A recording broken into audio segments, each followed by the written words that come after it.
আসসালামু আলাইকুম ওয়ারহমতুল্লাহ। সম্মানিত দিনী ভাই বোনেরা, দুর্ভোগ তাদের জন্য যারা মাপে কম দেয়।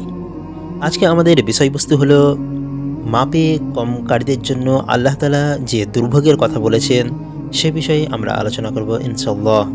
দৈনন্দিন জীবনে আমরা কেনাবেচা করে থাকি। কোনো জিনিস কেনার সময় যদি দোকানদার সে মাপে কম দেয়, সে বিষয়ে আল্লাহ তাআলা কি বলেছেন আজকে সে সম্পর্কে আলোচনা করা হবে। এই বিষয়টি আল্লাহ তাআলা সূরা মুতাফফিফিন এর মধ্যে আলোচনা করেছেন, যেটি 30 পারায় অবস্থিত। সূরাটি হচ্ছে 83 নম্বর সূরা। এই সূরাটি নাজিল হওয়ার পূর্বের কিছু একটি ঘটনা আছে। বিভিন্ন বর্ণনায় এসেছে যে রাসূলুল্লাহ সাল্লাল্লাহু আলাইহি ওয়াসাল্লাম যখন মদিনায় তশরিফ আনেন, তখন মদিনাবাসীদের সাধারণ কাজ কারবার কাইল তথা মাপের মাধ্যমে সম্পন্ন হতো। তারা এই ব্যাপারে চুরি করা ও কম মাপায় খুবই অভ্যস্ত ছিল। এর পরিপ্রেক্ষিতে সূরা আল মুতাফফিফিন নাজিল হয়। এই সূরা নাজিল হওয়ার পর তারা এই বদ অভ্যাস থেকে বিরত হয় এবং এমন বিরত হয় যে আজ পর্যন্ত তাদের সুখ্যাতি সর্বজন বিদিত।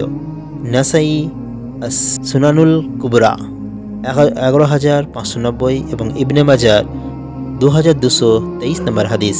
আল্লাহ তাআলা সূরা মুতাফফিফিনের মধ্যে বলেছেন, দুর্ভোগ তাদের জন্য যারা মাপে কম দেয়, যারা লোকদের কাছ থেকে মেপে নেওয়ার সময় পূর্ণ মাত্রায় গ্রহণ করে, আর যখন তাদেরকে মেপে দেয় অথবা ওজন করে দেয় তখন কম দেয়।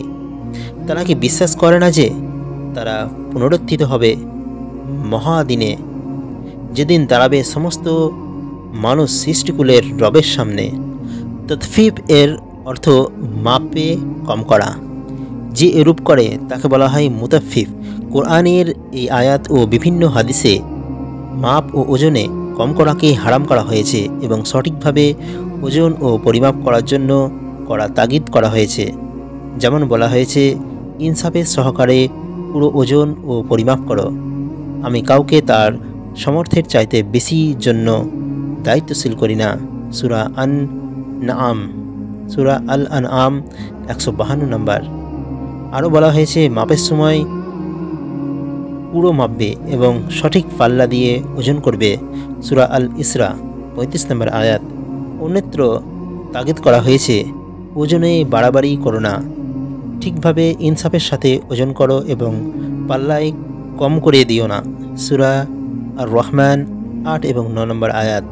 শুআইব আলাইহিসসালামের সম্প্রদায়ের উপর এই অপরাধের কারণে আযাব নাজিল হয় যে তাদের মধ্যে ওজনে ও মাপে কম দেওয়ার রোগ সাধারণভাবে ছড়িয়ে পড়েছিল এবং শুআইব আলাইহিসসালাম এর বারবার নসিহত করা সত্ত্বেও এ সম্প্রদায়টি এই অপরাধমূলক কাজ থেকে বিরত থাকেনি।